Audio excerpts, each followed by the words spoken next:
Hello friends, मैं आप सभी का बहुत बहुत स्वागत करता हूं हमारे YouTube channel the stock investor पे।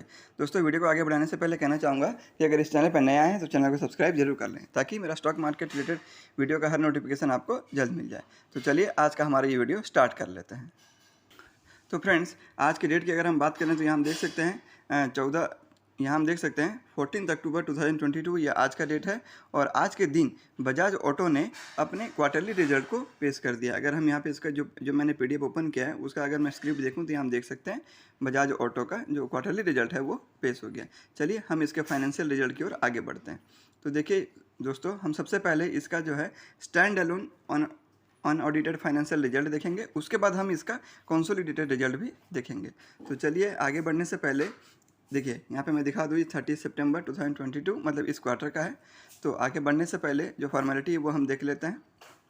तो ये है इस बार के क्वार्टर 2 का रिजल्ट, ये पिछले जून क्वार्टर का रिजल्ट मतलब जो क्वार्टर 1 का रिजल्ट, और ये पिछले साल इसी क्वार्टर का रिजल्ट।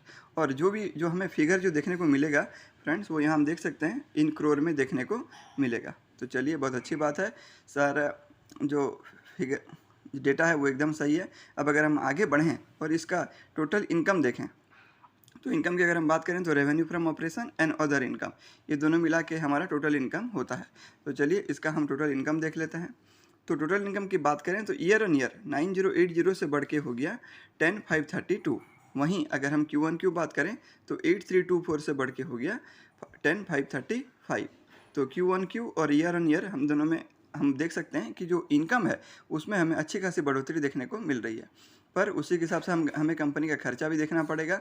तो कंपनी का खर्चा अगर हम टोटल एक्सपेंस की बात करें तो यहाँ हम देखेंगे कंपनी का जो टोटल खर्चा है वो हमें ईयर ऑन ईयर भी बढ़ता हुआ दिखाई दे रहा है। 7428 से बढ़ के हो गया 8521। वहीं Q1Q अगर बात करें 6789 से बढ़ के हो गया 8521 करोड़।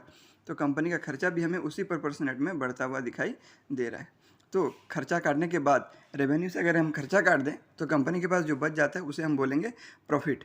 तो प्रॉफिट बिफोर टैक्स की अगर हम बात करें, यहाँ हम देख सकते हैं तो कंपनी का जो प्रॉफिट निकल के आता है वो इस बार का कंपनी का प्रॉफिट है 2013 करोड़, जो पिछले क्वार्टर में था 1544 करोड़ और पिछले साल इसी क्वार्टर में था 1652 करोड़। तो चलिए कंपनी का जो हमें प्रॉफिट है, प्रॉफिट बिफोर टैक्स, वो कंपनी का जो प्रॉफिट है हमें ईयर ऑन ईयर 1652 से 2013 और 1544 से 2013। तो अभी टैक्स वगैरह देने के बाद कंपनी के पास जो बच जाएगा वो उसे हम बोलेंगे कंपनी का नेट प्रॉफिट और प्योर प्रॉफिट, और उसे हम और भी बोल सकते हैं क्या, प्रॉफिट फॉर दी पीरियड। तो चलिए प्रॉफिट फॉर दी पीरियड अगर हम देखें तो ईयर ऑन ईयर 1274 से बढ़ के हो गया 1530 और Q1Q भी 1173 से बढ़ के हो गया 1530। अब इसी का जो रिफ्लेक्शन है वो हमें इसके EPS में दिखाई देगा।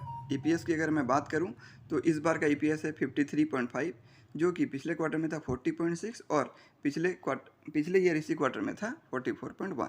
तो स्टैंड अलोन बेसिस में हमें कंपनी का जो रिजल्ट है ईयर ऑन ईयर और Q1Q दोनों ही केस में प्रॉफिट में हमें अच्छा खासी बढ़ोतरी दिखाई दे रही है।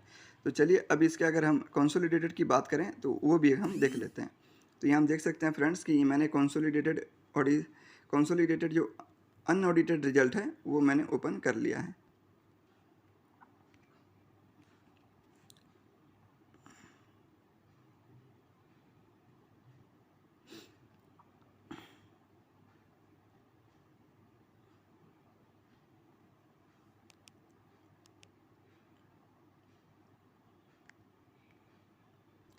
तो यहाँ हम देख सकते हैं friends consolidated unaudited financial result company का मैंने ओपन कर लिया है।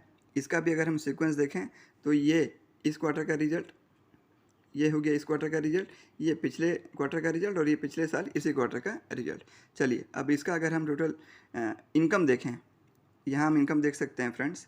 इसका अगर इनकम देखें तो ईयर ऑन ईयर 9080 से बढ़ के 10536, वहीं Q1Q 8324 से बढ़ के 10536।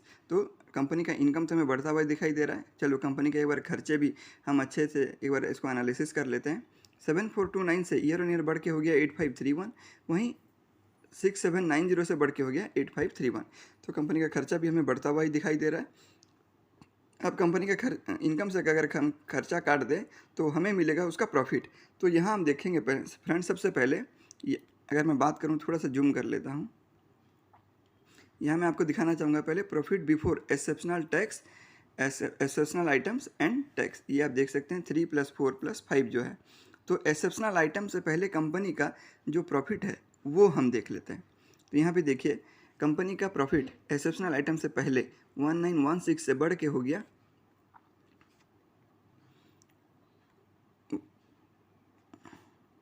ये देखिए 1916 से बढ़ के हो गया 2023, और Q1Q में 1534 से बढ़ के हो गया 2203। अब एक्सेप्शनल आइटम अगर मैं देखूं, यहाँ पे देख सकते हैं एक्सेप्शनल आइटम, ये देखिए एक्सेप्शनल आइटम प्रॉफिट है, सी नोट नंबर 6 एंड 8। तो कंपनी को इस बार एक्सेप्शनल जो है एक्सेप्शनल आइटम अगर हम देखें तो पिछले साल इसी क्वार्टर में 501 का, ये आप देख सकते हैं मैंने हाईलाइट किया है, ये 501 करोड़ का कुछ प्रॉफिट हुआ था, जो कि इस बार हमें देखने को नहीं मिल रहा, ना ही पिछले क्वार्टर में था।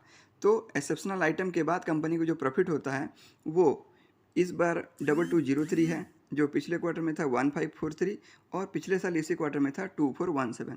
तो यहाँ हम सीधे फ्रेंड देख सकते हैं कि बिफोर एक्सेप्शनल आइटम उसका प्रॉफिट था 1916 और एक्सेप्शनल आइटम 501 करोड़ था, दोनों मिला देते हैं तो इस बार पिछले साल इसी क्वार्टर में कंपनी का जो प्रॉफिट है वो 2417 हो जाता है।